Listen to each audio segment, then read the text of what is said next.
Hey everyone, welcome back to the channel. Today, we're taking a trip back to 1991. No, not for a retro playlist or a classic video game, but for a car that defined a generation. The Toyota Corolla. Now I know what you're thinking, the Corolla isn't flashy. It doesn't come with supercar stats or a jaw-dropping design. But don't let its modest looks fool you. This is a car that quietly built one of the strongest reputations in automotive history. And by the end of this video, you'll understand why. Let's talk about the foundation. In 1991, Toyota introduced the 7th generation Corolla.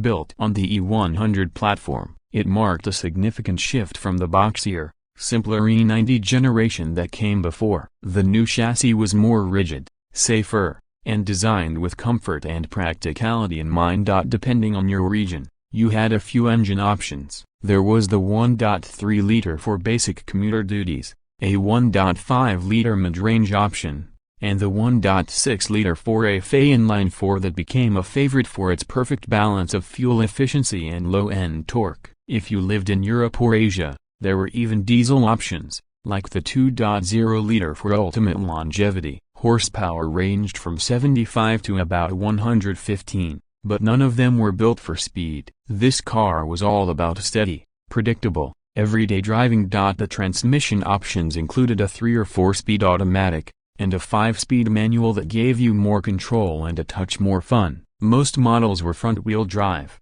but there were all-wheel drive variants in wagon form, great for rural areas or tougher climates. Now let's step outside and look at the design. The 1991 Corolla was a car of restraint. It didn't follow any wild styling trends of the time. Instead, it went with a clean, smooth look that still holds up today. The corners were rounded off compared to the 80s models, which gave it a slightly more aerodynamic shape. The grille was modest, the headlights rectangular and serious, and the bumpers tightly fitted. For the era, this design was quietly sophisticated, not showy but durable. The body panels were well formed, paint quality was above average for its class, and the car resisted rust surprisingly well if cared for. And here's the interesting part. The simple lines of this Corolla have aged beautifully. It's not going to win any design awards, but parked next to a bunch of modern over-designed crossovers, this car has a kind of quiet class. It's compact,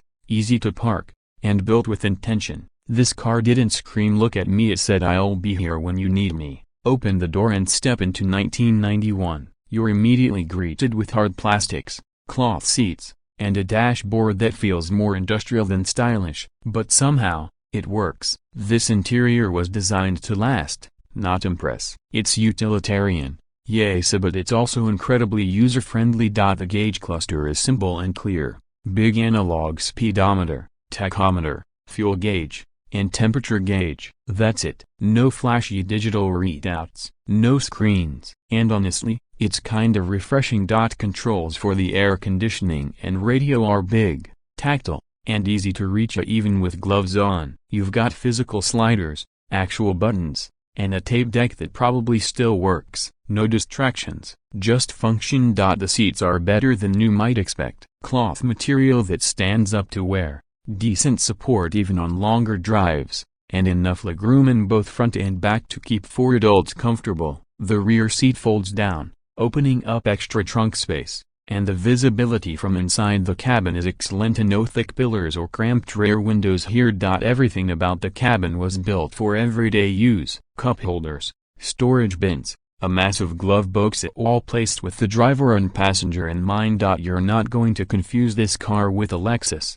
but for a compact sedan from the early 90s, it's surprisingly comfortable. The ride quality is soft, soaking up bumps and potholes without jolting your spine. The suspension isn't sporty, but it is forgiving. It's tuned more for calmness than cornering, and that's exactly what makes it so pleasant for daily commutes. Cabin noise is minimal. You won't hear rattles unless something's wrong, and even after decades, many of these cars are still whisper quiet compared to modern economy cars. The driving position is upright and clear. You feel in control, with large mirrors and slim window pillars giving you full visibility of the road around you. Even the basic models had decent seat adjustability, and those seats though flat looking do a good job supporting your back during longer drives. This isn't a car you drive fast, it's one you drive relaxed. And that's something modern cars sometimes forget. Let's get into how the car drives. We tested the 1.6-liter 4AF engine paired with a 5-speed manual gearbox. It's not quick by today's standards, 0 to 60 takes around 10 seconds, but it feels responsive. The engine revs smoothly,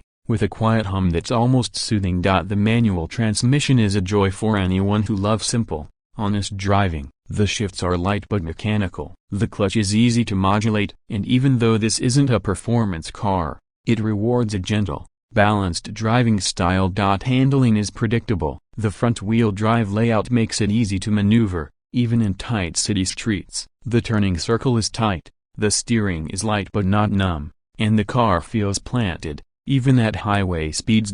Fuel economy was one of its big selling points back in the day, and it still holds up. With the manual transmission, you're looking at over 30 miles per gallon on the highway and mid-20s in the city. The automatic is slightly less efficient, but still respectable. And because the car is light, it doesn't need much to get moving. But the real story here is durability. These engines, especially the 4A series, are known to hit 300,000 miles or more with regular maintenance. The car doesn't ask much from its owner, just basic care. Change the oil, replace the timing belt when needed, and it'll keep running. That's why these cars are still on the road in so many places around the world. After spending time with the 1991 Toyota Corolla, it becomes clear why this car earned its reputation. It's not a car that dazzles you with horsepower or tech, but it impresses with consistency. It delivers exactly what it promises: affordable, practical, long-lasting transportation. And it does it with a kind of quiet confidence that's hard to find today. In a market where cars are becoming rolling computers, this Corolla reminds us of what really matters: reliability, ease of use, and peace of mind. It's a car you trust, a car you can lend to your teenage kid, or your elderly parent, and never worry. If you're lucky enough to find one in good shape today, don't hesitate. Whether as a first car, a daily commuter, or just a slice of automotive history, the 1991 Toyota Corolla is still worth your time. Thanks for watching. If you enjoyed this review, give it a thumbs up, hit that subscribe button, and leave a comment below with your favorite Corolla memory or story. Until next time, stay safe, drive smart, and keep appreciating the cars that quietly make history.